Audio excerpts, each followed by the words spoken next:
Body building പുതുതലമുറയ്ക്ക് വളരെ ഇഷ്ടമുള്ള മത്സര ഇനമായി മാറിയിട്ടുണ്ട്. പെൺകുട്ടികളും അമ്മമാരും ശരീര സൗന്ദര്യ മത്സര രംഗത്തേക്ക് കടന്നു വരുന്നുണ്ട്. കൊച്ചിയിൽ നടന്ന ഒരു മത്സരം കാണാം.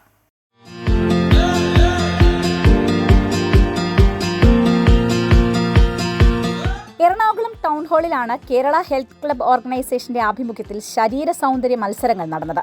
200ഓളം മത്സരാർത്ഥികൾ വിവിധ കാറ്റഗറികളിലായി മത്സരത്തിനെത്തി. കുട്ടികൾ, അമ്മമാർ, 50 വയസ്സിന് മുകളിൽ പ്രായമുള്ളവർ, അങ്ങനെ നീളുന്നു മത്സര വിഭാഗങ്ങൾ.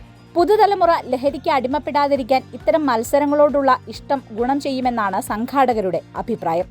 വളർന്നു വരുന്ന യുവതലമുറ അവർ വഴിതെറ്റി പല സിന്തറ്റിക് ഡ്രഗ്സുകളും മദ്യത്തിനും മയക്കുമരുന്നിനും അടിമപ്പെട്ടു പോകുന്ന തലമുറയെ നല്ല രീതിയിലേക്ക് അവനവൻ്റെ ശരീരം നല്ല രീതിയിൽ കാത്തു സൂക്ഷിച്ച് നല്ല ഒരു ജനതയെ വാർത്തെടുക്കുക എന്നുകൂടി ഇതിനകത്ത് ലക്ഷ്യമുണ്ട്. ബോഡി ബിൽഡിംഗ് ശരീര സൗന്ദര്യ മത്സരങ്ങൾക്കായി തയ്യാറെടുക്കാൻ നല്ലൊരു തുക ചെലവാണ്. മാത്രമല്ല നിരന്തര പരിശ്രമവും വേണം.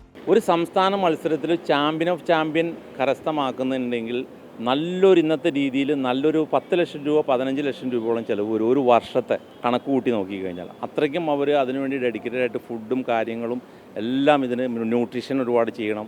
അതെല്ലാം വെച്ച് കാൽക്കുലേറ്റ് നോക്കിയാൽ നല്ലൊരു എമൗണ്ട് ഇതിനു വേണ്ടി ചിലവാകുന്നുണ്ട്. ഭക്ഷണം, വെള്ളം, വ്യായാമം എല്ലാം സൂക്ഷ്മതയോടെയാണ് ഓരോ മത്സരാർത്ഥിയും കാണുന്നത്. ബോഡി ബിൽഡർ ആയില്ലെങ്കിലും ആരോഗ്യം കാത്തു സൂക്ഷിക്കേണ്ടത് അത്യാവശ്യമാണ്.